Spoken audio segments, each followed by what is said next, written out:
Ako'y isang Pinoy, hindi ako kano. Huwag kang mahihiya kung ang ilong mo ay bango. Ako ay Pilipino! Mabuhay ang Pilipino! Nagkakaisa na ang Pilipino. Lahat ng grupo nagsasama-sama na. Iba-iba ho mga itsura natin, pero pareho po ang puso natin. Nagpapasalamat ako sa inyo kasi hindi po kayo nagpapabayad. Bigay niyo po yung para sa amin. Bigay niyo po ang para sa taong bayan. Huwag niyo pong nakawin ang pera namin. Huwag niyo pong nakawin ang dangal ng bawat isang Pilipino.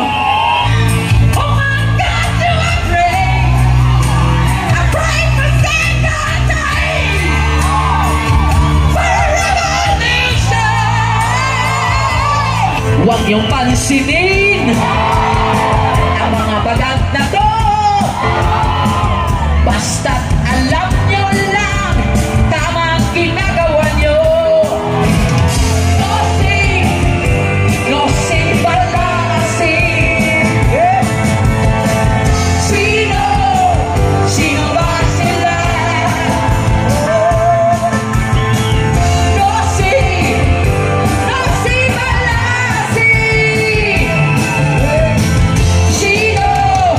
Sino ba sila? Let's go! Come on! Mga maisip, let's go! Let's!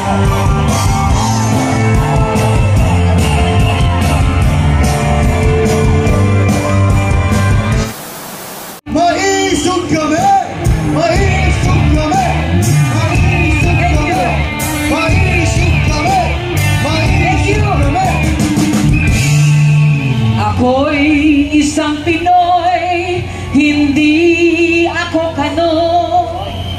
Huwag kang mahihiya kung ang ilong mo ay bango. Ako ay Pilipino! Mabuhay ang Pilipino! Mabuhay ka na kabuha-kabuha diri subong! Karon! Mga Ilonggo! Di na mga Ilonggo rin! Yari? Di mga Bisaya? Mga taga-Manila, di man? Alam niyo po, magpapakilala muna ako kasi yung iba sa inyo, sabi niya, sino kaya itong Bisay na ito? Nung last time po na pumunta ako dito at kumanta po ako dyan, may mga comment, mga basher ba? Ang sabi, naku, babae yan ni Kibuloy dati. Natumanda na lang. Isa yun ha. Yung pangalawa naman, sabi, hala, nanay man yan ni Sara Duterte. I-deport natin yan kay imported. Okay. Pangatlo, ano ba yung isang sinabi? Si Debralis daw ako. Kay gamay mara si Debralis. Uy, kita po, mangko. Oh, taas mangko. Anyway po, magpapakilala na po ako. Ako po si Ana ng Ana and Soraya Fire noon. Sa Itbulaga po, nung siguro yung mga bata dito hindi pa pinapanganak, nasa langit pa lang. Pero mga tiguwang dali siguro kilalaman ko. No? Heartbreak, you give me a heartbreak, I gotta let you know. Ako man naging sulat sa unang panahon. Okay? Ngayon, hindi ko na po patatagalin kasi lahat po ng mga speakers natin napakahusay at nagpapasalamat po ako unang-una sa ating mga dakilang Pilipino na nandito ngayon gabi. Salamat! Salamat! Salamat! Thank you! Thank you! At gusto ko rin po magpasalamat siyempre sa ating mga dakilang, mga lumalaban, mga boses ng bayan, no, kung wala po sila, ay tuloy-tuloy na po tayo siguro ipa-flash sa inodoro dahil sa gobyerno nating napakaganda. Di ba? Okay. Una-una po, Vivian Velas, palakpakan po natin. Si Attorney Glenn Chong ng Maiso,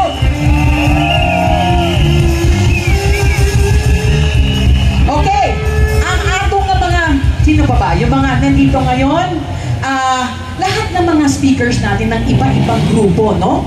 Iba-ibang grupo. Merong grupong ganito, may grupong ganyan, may grupong ganyan. Alam niyo po, ang ibig sabihin yan, nagkakaisa na ang Pilipino. Lahat ng grupo, nagsasama-sama na. Lahat kailangan sumama-sama para mabansag natin ang isang tao na dapat ibagsak.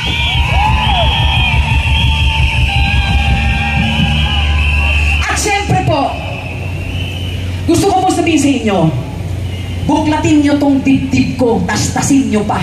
Pag pinuka nyo po yan, ang puso ko ay 100% Filipino! Filipino lang! Filipino lang ang pinag-uusapan dito! Pinoy! Pinoy! Pinoy!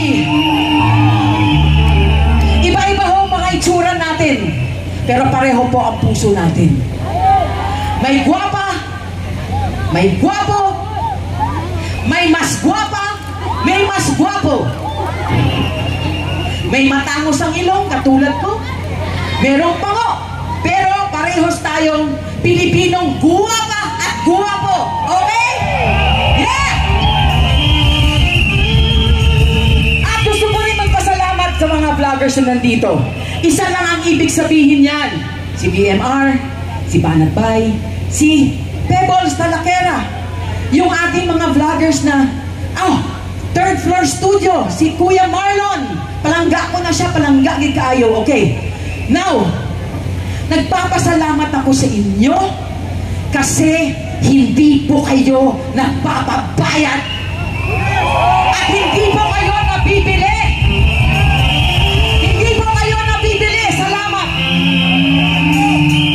Ito naman po ang pakiusap ko sa mainstream media. Galing po ako dyan noon. Once upon a time, nandun din po ako sa Itbulaga, nandun din po ako sa GMA News TV, kung saan-saan po. Nakikiusap po ako. Huwag naman ninyo ibenta ang kaluluwa nyo.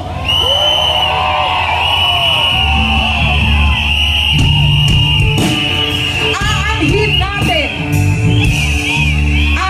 natin po ang kakarampot na pera kung ang kaluluwa naman natin po ay masusunog at iihawin sa impyerno balang araw.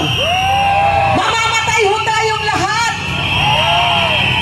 Mamatay ho tayo na may panalig sa Diyos at sa bayan! Hindi po sa salapi! Ito po ang mensahe ko sa inyo mga media at yan sa gobyerno. Huwag nyo gawing negosyo ang Pilipino. Gawing tao po kaming lahat. Tao.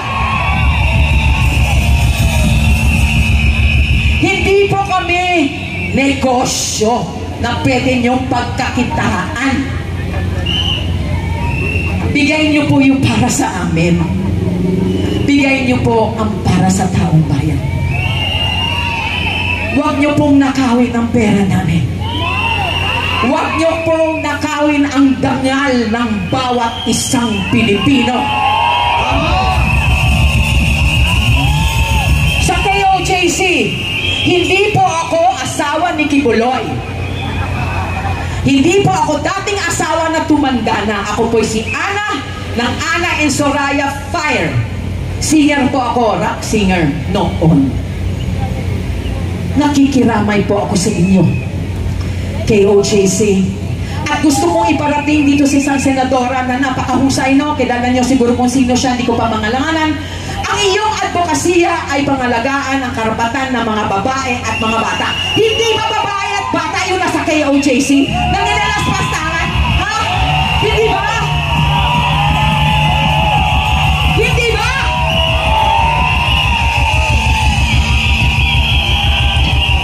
Alam mo kung sino ang senadora ka? Nagagaling-galingan ka. Let us not forget. Sabi niya, let us not forget yung mga na-rape daw doon at ganyan. Nandun ka ba? Nakita mo?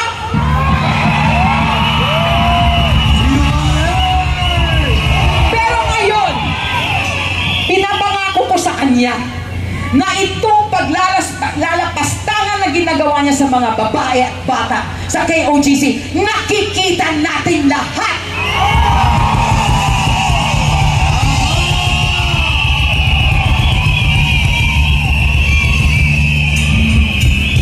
Sabi ko po naman kanina, hindi na ako magagalit. Sabi ko, peace loving lang ba? Okay lang ba?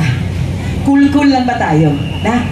So sige, para hindi naman tayo masyadong mahibad, kaya baka atakihon ng tatir eh. Okay?